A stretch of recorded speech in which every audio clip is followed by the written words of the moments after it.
With Pokémon Home compatibility coming soon to Pokémon Scarlet and Violet, there's been a lot of hype for the Hisuian Pokémon from Pokémon Legends Arceus, since this will be the first time we get to use these Pokémon in a competitive environment. Kleavor and Hisuian Samurott are two of the new Pokémon that have received a lot of attention, specifically for competitive singles, and for good reason. Their new signature moves are so powerful and might change the meta in a significant way. However, I think these moves are so strong that these Pokémon might actually be unhealthy for the metagame. So why is that? Kleavor and Hisuian Samurott both received a signature move with a similar effect. Kleavor's move Stone Axe is a 65 base power physical rock move with 90% accuracy that has the secondary effect of putting down Stealth Rock on the opponent's side, while Samurott's move Ceaseless Edge acts the same way but is a dark move and puts down spikes instead. Now, why am I worried about these moves? Right now in Gen 9 competitive singles, hazards are super strong in the meta. Hazards have always been good, and Gen 9 suffers from a shortage of viable and reliable hazard removers. The only viable hazard removers are Great Tusk, Corvic Knight and Iron Threads. Hatterene and Cinderace also deserve special mentions though, since they are quite good at keeping hazard off on their side. Now even the 3 removers I mentioned are not reliable, because of the new Pokémon Gholdengo. Now Gholdengo blocks both Defog due to its ability Good as Gold, and blocks Rapid Spin as well with its Ghost type. Gen 9 also blessed a lot of Pokémon with adding Stealth Rock or Spikes to their move pool. When combining this, hazards become very easy to set up and difficult to remove.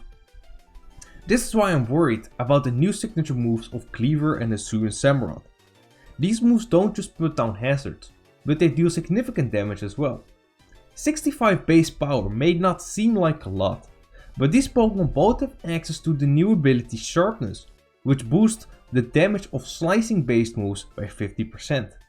And yes, both of these signature moves are boosted by this ability, boosting their base power from 65 to 97.5.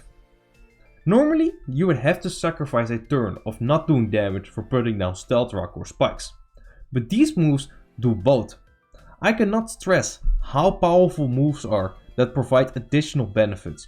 Common examples of powerful moves like this are Knockoff, doing significant damage while knocking off a key item of a Pokémon, U-turn, doing damage to the opponent while providing momentum for your team and reacting to what the opponent does, and Scald, which is not in the game anymore, but Scald does significant damage, 80 base power, and has a high chance of burning.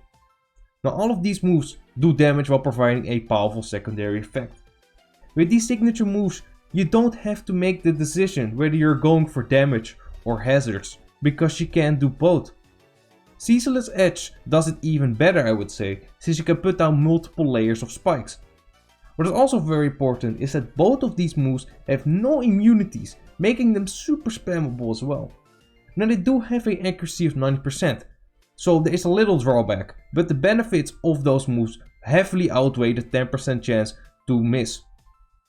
These moves will make setting up hazards even easier than it already was, and this will be a problem with how difficult hazards can be to remove in the meta right now. Even reliable defoggers from the past, like Tornadus, Therian and Zapdos, who both are returning, do not have access to defog anymore in Gen 9. Furthermore, even if you do manage to remove the hazards, these Pokémon can just set them up again with no effort.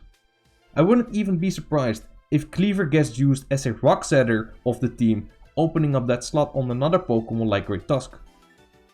All in all, I am very worried that these Pokémon will make hazard spam even more powerful than it already is, which can get annoying very quickly.